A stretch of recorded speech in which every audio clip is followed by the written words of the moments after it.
So to conclude, when given the opportunity to help me teach, whether they're acting as the more knowledgeable other, scaffolding off of their peers, or presenting their work to the class, students demonstrated a valuing for the use of the Help Me Teach method and enthusiasm to participate in their lessons. And then through the use of these multiple modes and the valuing of these multiple literacies, the students were given the chance to demonstrate their subject matter knowledge and their linguistic abilities through the many modes accessible to them as learners.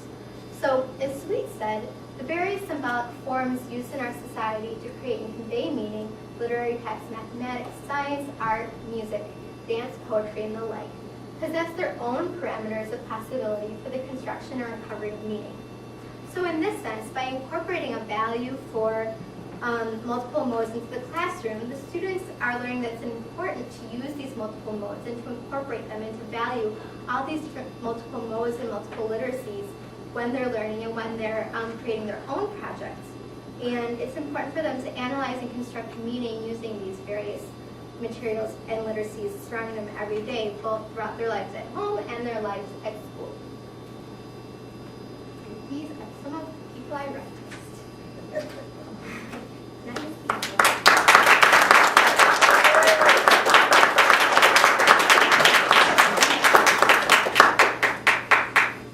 Anyone has any questions?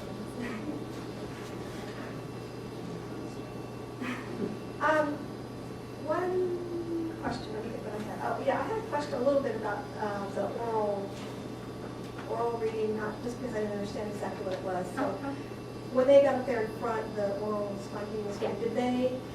Were they reading the text? Mm-hmm. So they were reading like parts of the text or pages of the text? They were reading, they all had a part. So the story had a fox in it. So one student played the role of the fox. Okay. The story I choose had very distinct parts. Okay. So the kids would read part of the fox or the ox or the pig. And if they weren't able to read, did they just recall what it said? I helped them. Okay. I just wonder, I think it's very nice. And I also, some of the parts were longer, had more reading, and some of the parts had less reading. Yeah, so you sort of adapted it. I chose the students' parts basically. That helps, thanks. I want to say that I think you did a fabulous job. I wish Russell Kane could be here. Just to see that there is. He's out of town. Yeah. Well, no, I I sent a copy to tape. Yeah, we could. I mean, just to point out that this is highly intellectual work that you're doing in addition to being very practical. So I'm really proud of you. But I also want to say I love this connection that you made between multimodality and the idea of literate thought, because I think it's something that we should use all the time for all of our students, but it does seem like it's a really smart connection to you and everybody else. So I think that was really smart. So anyway, very good, very impressive. That was all I wanted to say. I didn't have a lot of critique. So. Rebecca, I'm really impressed by the way that you have described in the paper that accompanies your presentation, the ways that your research questions evolved over the course of the project, and how you went from that very broad question to those sub-questions, and then how sort of the importance of realia really jumped out at you. So I want to ask this sort of larger question, this overarching question about how this semester has changed how you see yourself as a teacher and what your job is in the classroom. I think, well, over the course of the semester, my beliefs and things I value in the classroom really became more, kind of more salient to me, more important, as I was working together with my cooperating teacher and having different opinions and things like that. I realized what is really important to me in this valuing of the use of multiliteracies and the valuing of the multiple cultures and linguistic abilities the students have within the classroom. So that's just what really jumped out at me that I learned this semester, working with who I worked with and working in the school that I worked in.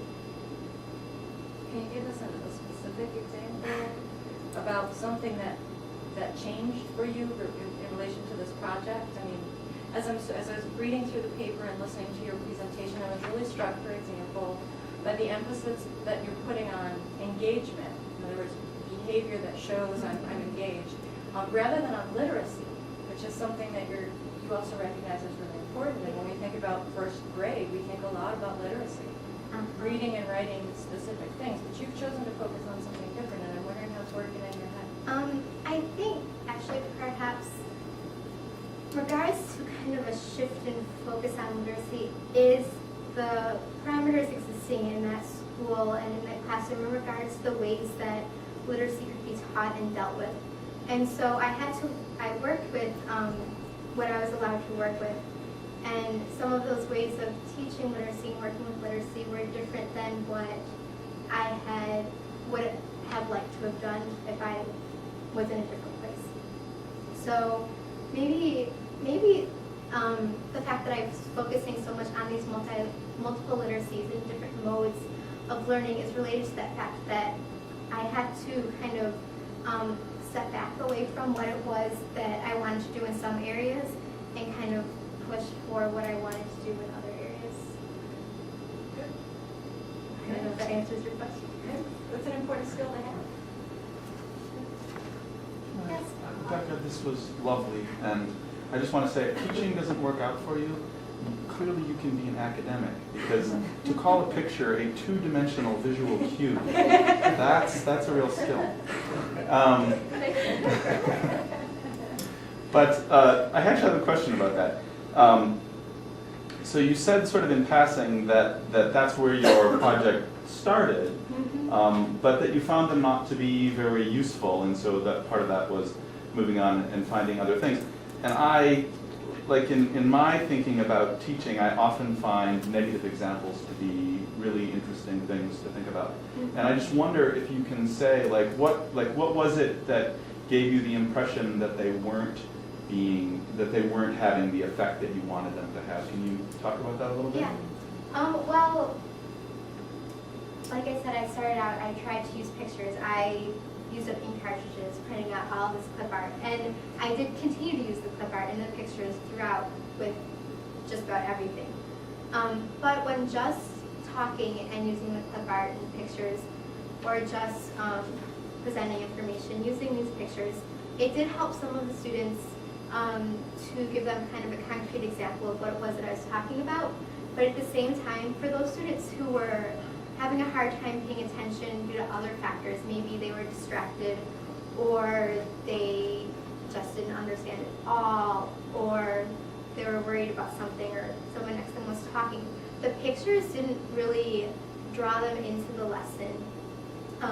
It might have helped a little bit, and it helped students who already were paying attention, who are going to be listening anyway, but those who were not listening for other reasons or were distracted, it didn't really draw them in the same way as using music might have, or as getting up and moving around, things like that. So what I hear you saying is that the things that you talked about that you found really involved the students getting up and being physically active and engaged, and the pictures were more passive. Yeah, the pictures are still really passive, and so it doesn't